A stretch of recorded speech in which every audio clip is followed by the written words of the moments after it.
Hey guys, this is TJ with American Renovation. In this segment, I'm going to help you find out whether or not the foundation to your house is either post-tension or rebar. Follow me. What you want to do is go to the garage, either on the right or left side, and take a look.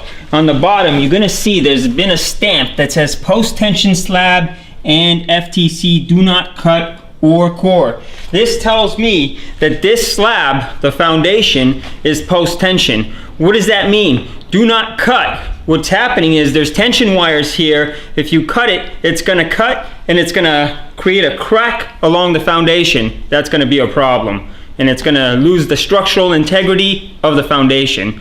Thanks for tuning in. Until next time, happy renovation.